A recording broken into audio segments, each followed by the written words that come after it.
വളരെ വലിയ ഭീതിജനകമായ റിപ്പോർട്ടുകളാണ് കഴിഞ്ഞ കുറച്ച് ദിവസങ്ങളിലായി കേരളത്തിൽ റിപ്പോർട്ട് ചെയ്യപ്പെടുന്നത്. കൊലപാതകവും ആക്രമവും കേരളത്തിൽ ആവർത്തിച്ചു വരികയാണ്. ഇന്നും മലയാളികൾ കേട്ടുണർന്നത് അത്തരത്തിലൊരു വാർത്ത കേട്ടുകൊണ്ട് തന്നെയാണ്. കോട്ടയം വിമലഗിരിയിൽ നിന്നുള്ളതാണ് ആ വാർത്ത.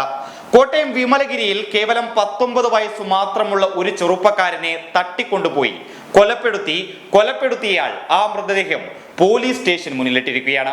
കോട്ടയം ഈസ്റ്റ് പോലീസ് സ്റ്റേഷനിലാണ് 19കാരന്റെ മൃതദേഹം കൊലയാളി തന്നെ കൊണ്ടുവന്നത്. കോട്ടയത്തെ വിമലഗിരിയിലെ 19 വയസ്സുകാരനായ ഷാൻ ബാബുവിന്റെ മൃതദേഹമാണ് കൊലയാളിയായ ജോമോൻ കോട്ടയം ഈസ്റ്റ് പോലീസ് സ്റ്റേഷനിൽ മുന്നിലെത്തിച്ചത്. ഈ സംഭവത്തിനുള്ള അടിസ്ഥാന കാരണം തുടങ്ങുന്നത് ഇന്നലെ വൈകുന്നേരം മുതലാണ്. ഇന്നലെ വൈകുന്നേരം 19കാരനായ ഷാൻ ബാബു സുഹൃത്തുക്കൾക്കൊപ്പം ഫുട്ബോൾ കളി കഴിഞ്ഞ മൈതാനത്ത് കൂട്ടുകാർക്കൊപ്പം സംസാരിച്ചിരിക്കുകയായിരുന്നു. ഇതിനിടയിലാണ് ജോമോൻ എന്ന് പറയുന്ന ഗുണ്ട നിനക്ക് സൂര്യനെ അറിയാമോ എന്ന് ചോദിച്ചുകൊണ്ട് ഷാൻ ബാബുവിനെ മർദ്ദിച്ചുകൊണ്ട് ഒരു ഓട്ടോറിക്ഷയിൽ കയറ്റിക്കൊണ്ടുപോകുന്നത്. ഇത്തരത്തിൽ കൂട്ടുകാരുമായി സംസാരിച്ചിരിക്കുമ്പോഴാണ് ഷാൻ ബാബു എന്ന 19കാരനെ പ്രതിയായ ജോമോനും കൂട്ടാളികളും ചേർന്ന് ഓട്ടോറിക്ഷയിൽ ബലമായി തട്ടിക്കൊണ്ടുപോകുന്നത്. ഇക്കാര്യം കൂട്ടുകാർ കണ്ടെങ്കിലും കൂട്ടുകാർ തടയാൻ ശ്രമിക്കുകയും ചെയ്തു. എന്നാൽ കൂട്ടുകാർക്ക് ജോമോനെ ഇതിൽ നിന്ന് തടയാൻ സാധിച്ചില്ല.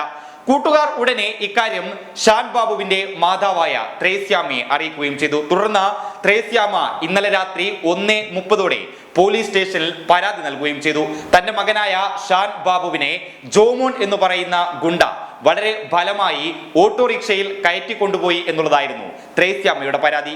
ഈ പരാതിയുടെ അടിസ്ഥാനത്തിൽ പോലീസ് അന്വേഷണം നടത്തി മണിക്കൂറുകൾ പിന്നിടുമ്പോഴാണ് ഷാൻ ബാബുവിന്റെ മൃതദേഹം കൊലയാളിയായ ജോമോൻ പോലീസ് സ്റ്റേഷനിലേക്ക് മുന്നിലെത്തിക്കുന്നത്. ഇന്ന് പുലർച്ചെ 4 മണിക്കാണ് ഷാൻ ബാബുവിന്റെ മൃതദേഹം ജോമോൻ തോളിലിട്ട പോലീസ് സ്റ്റേഷനിൽ മുന്നിലെത്തിക്കുന്നത്. ഞാൻ ഒരുത്തനെ തീർത്തട എന്ന് അട്ടഹസിക്കുകയും ഇയാൾ ചെയ്തിരുന്നു. തുടർന്ന് ഇയാൾ പോലീസ് സ്റ്റേഷനിൽ അതിക്രമം നടത്തിയതായും പോലീസുകാർ പറയുന്നുണ്ട്. ഏതായാലും ഇയാളെ പോലീസ് അറസ്റ്റ് ചെയ്തിരിക്കുകയാണ്.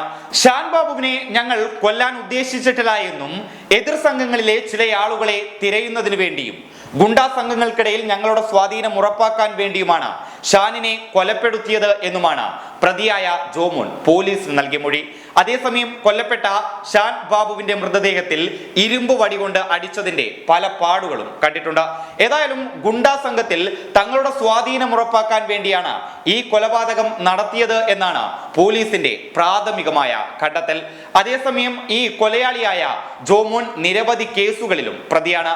കാപ്പയടക്കം ചുമത്തിയിരുന്നു ഇയാൾക്കെതിരെ. ഇതിൽ കോടതിയുടെ ഇളവ് തേടി വന്നതിന് ശേഷമാണ് ഷാൻ ബാബു എന്ന 19കാരനെ വളരെ മൃഗീയമായി ആക്രമിച്ച ഇരുമ്പ് വടി പോലുള്ള മാരകായുധങ്ങൾ ഉപയോഗിച്ച ഷാൻ ബാബു എന്ന 19കാരനെ പ്രതിയായ ജോമോൻ കൊല ചെയ്യപ്പെടുന്നത്. ഏതായാലും പ്രതിയെ പോലീസ് അറസ്റ്റ് ചെയ്തിട്ടുണ്ട്. News desk public Kerala.